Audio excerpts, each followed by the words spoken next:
पटना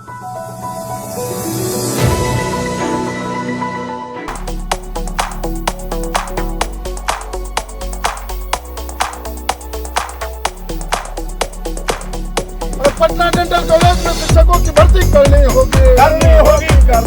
मंगल पांडे होश में आओ।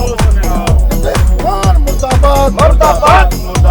नहीं, ये सुशासन सरकार तो है नहीं। ये पूरे बिहार में कई स्थानों पे धमकी देना, लूट करना, अपहरण करना और गोली मार देना की घटनाएं आए दिन आती। कटिहार में 5 दिन पहले मैंने एसपी को चिट्ठी लिखी क्योंकि सोनौली में भी इस तरह की घटना 3 गोली मारी गई थी एक व्यवसाय के ऊपर।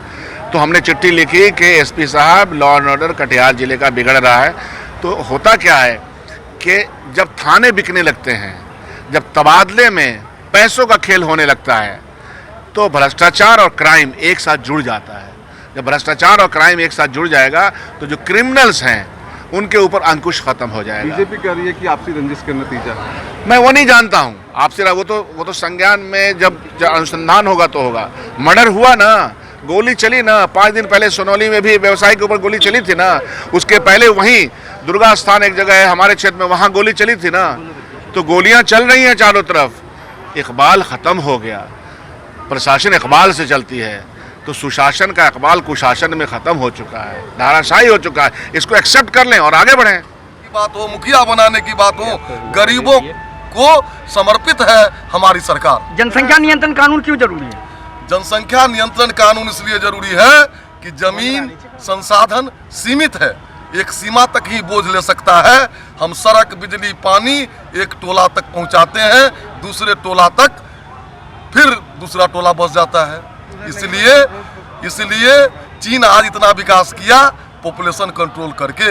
इसलिए सारे भेदभाव भारतीयता को सोचकर, 135 करोड़ जनता को सोचकर हमको नीति बनाना चाहिए और आने वाले बच्चों के भविष्य की सुरक्षा करनी चाहिए। कानून व्यवस्था बहुत मजबूत है और आपस के रंजिश के तहत कुछ छिटपुट घटना होती है। अगर कोई घटना किए हैं, हमारे विधानसभा में भी हुआ है, आज मैं प्रश्न उठाऊंगा। मर्डर हुआ है एक स्वर्ण व्यवसायी की, मधुबनी नहीं, मेरे विधानसभा सिमरी में हुआ है। उसको उठाएंगे, दोषी कितना भी मजबूत क्यों न हो, पताल से ढूंढ करके उसको सजा दिया जाएगा। जातीय आधार पर जनगणना करने के लिए बिहार विधानसभा ने 2 बार प्रस्ताव पारित किया है और हमारे माननीय महान मुख्यमंत्री भी सड़कों पर बयान देते हैं कि जातीय आधार पर जनगणना होनी चाहिए। आज हम लोग विपक्ष की तरफ से एक डेलीगेट मिलेंगे माननीय मुख्यमंत्री से कि मुख्यमंत्री जी, बिहार सरकार का एक विधानसभा का एक डेलीगेट मुख्यमंत्री के नेतृत्व में माननीय प्रधानमंत्री नरेंद्र मोदी से मिले और जातीय आधार पर जनगणना पारित करने का प्रस्ताव पारित कराने का कष्ट करे। और अगर ऐसा नहीं होता है तो बिहार सरकार, डबल इंजन की सरकार है, अपने खर्च पर बिहार की जनता की जो ज्वलंत मांग है कि जातीय आधार पर जनगणना हो, ये अपने खर्च पर बिहार सरकार करे। इसको लेके हम लोग मुख्यमंत्री से आज भेंट करेंगे।